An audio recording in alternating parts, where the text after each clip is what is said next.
name's Marcus. This is my YouTube channel, Reef. Today I'm going to be doing a review of the T5 hybrid light setup that I have here. The product that I've used is called Key Lighting T5HO Enhanced Tube Bar. It's sold on fishstreet.com.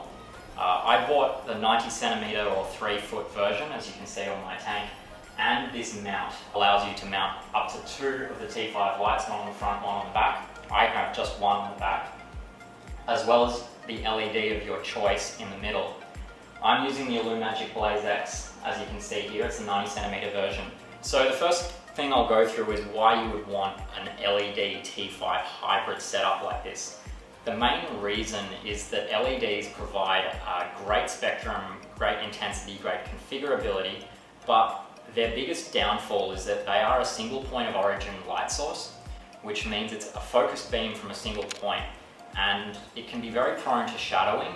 The benefit to a T5 is the tube emits light along the entirety of its length in 360 degrees, and because there's a reflector over the top of the tube, the light bounces off that reflector and creates an even spread across the entire of the tank.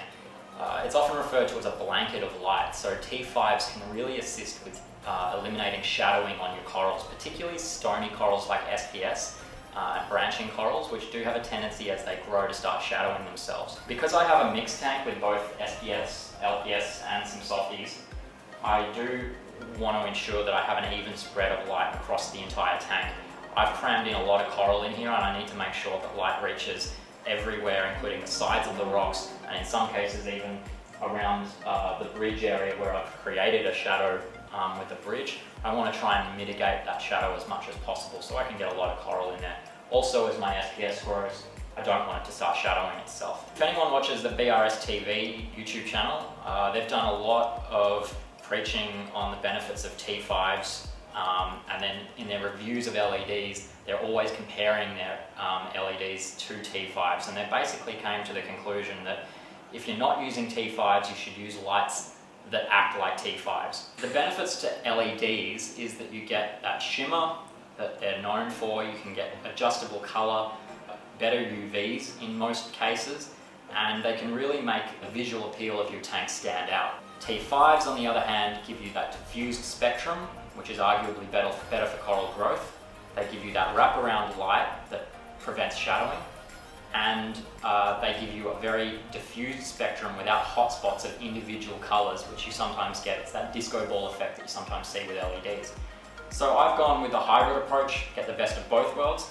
This stand was an accessory that came with the lights, all up, including shipping, the 90cm version, which holds 2 T5 globes, and this stand was just under 400 Australian dollars shipped. The stand itself is extruded aluminium. You build it sort of like IKEA furniture. It's pretty easy to DIY and put together.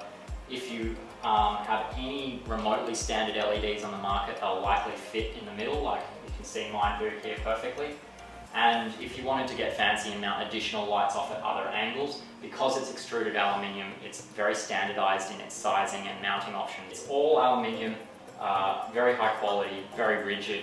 It will be able to support the weight of any light on the market, no problems. The bracket here that goes over my rimless tank actually has rollers on it, so I can move the entire unit forward and back without any fear of it scratching the glass. And to tighten it so that it doesn't roll freely, there's just these nylon screws, which you just do up finger tight, and it provides a friction fit on the tank. What I'll do next is take the light off, and I'm actually going to tear it apart and show you the internals of it, and we'll go into a bit more detail. Alright, so I've taken the light off my tank. It's actually pretty easy. It's just a rail mount, so you just slide it off, and I've obviously unplugged it. And I've also started to disassemble it because there's a few things I'm going to show you about this light. The case is aluminium, so it's quite rigid. Although the end caps, as you can see here, I've taken this end cap off. These are plastic and they're spray painted silver. Would have been nice for these to be metal as well, but I don't think it's really going to matter that much. The disassembly is quite easy. It was just 2 screws to take these off. This is the splash guard, and this just slides in and out. There's a channel through there for it to fit through. The light came fitted with this UK power plug. The UK power plugs are good if you're in the UK. They're big, they're beefy, they've got a built-in fuse. And because it was being shipped to Australia, it came with this adapter These are really bad. Never ever use them. Not just for these lights, but for any product that you buy from China or anywhere else in the world where they chuck one of these in the box. Never use them. They're very dangerous. They're not certified to Australian standards. They're poorly designed, and they provide a really loose fit to the Australian socket. As you can see, this one's only got 2 plugs in it as well. It doesn't have the earth. And if I plug this in, you see it doesn't really go all the way in, and it would likely fall off your wall. It's a fire hazard waiting to happen. Never ever use it. Instead, what you should do is go to the hardware store like I did, buy an Australian plug, cut the cord, and wire it into this. And if you're not comfortable doing that, get an electrician to do it for you. But it's very easy and much safer to have an Australian plug, a certified Australian plug on your electronics. The light itself, as you can see, has 2 39-watt T5 globes. I've gone with Giesmann Actinics, but you can use any ones you like. They just clip in. There's no left or right or up or down that can go in any way, and then these caps on the end plug into the 2 prongs on each side of the light. The power supply, or the ballast as it's called with a T5 setup, is a HEP group ballast. This is a German made product, so this is not Chinesium quality. It's supposed to be top of the line quality. I have no reason to doubt that. I have actually disassembled this completely because I was curious to look on the internals, and they look pretty good to me, although I don't really know what I'm looking at, but they did look high quality. Everything was covered in Celastic, everything was soldered really nicely. You'll also note that it has these waterproof cable connectors on either side of the case. These do 2 things.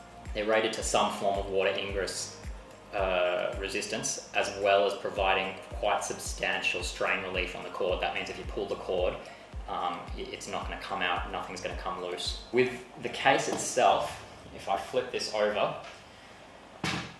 the top panel of the case is also aluminium, and you can pull that out just like this. If you've ever seen the wiring for T5s, it is very basic. They're basically just run in parallel. If you are so inclined, you can go through and see where all of these cords go and compare it to a pretty standard wiring diagram for T5s, and it does align.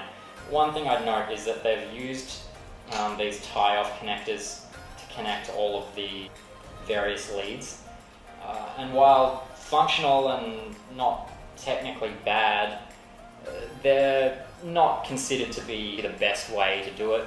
It's just a way of doing it that's not particularly high quality. It's not likely to cause any problems.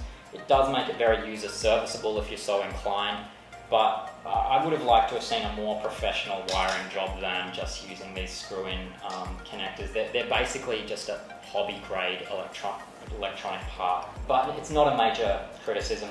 The main power lead you can see here is bolted down, so there's some significant stress relief or strain relief on the cord, and the wire gauge is quite reasonable. So disassembly is quite easy, user serviceability quite high, and the overall construction of the lights offers nothing of concern. They should be pretty solid for you for many years, I would think. Alright, so in summary, the Key Lighting T5HO enhanced tube bar is a great addition to your tank if you're looking to go from just your LEDs to a hybrid setup. Adding T5s to my tank certainly increased growth. I noticed an increased consumption of my alkalinity and calcium after adding it, and my SPS growth has accelerated, and I think the coloration's improved a little bit as well. And at $400, including the stand and shipping, it's great value and a perfect addition to your tank to supplement your existing T5. Plus, there are certainly far more expensive options on the market. T5s are T5s, the quality doesn't really change as long as it does its job, which is to power the tubes themselves. I'd strongly recommend this as a good entry into T5 lighting if you're thinking of getting into it. My name is Marcus, thanks for watching.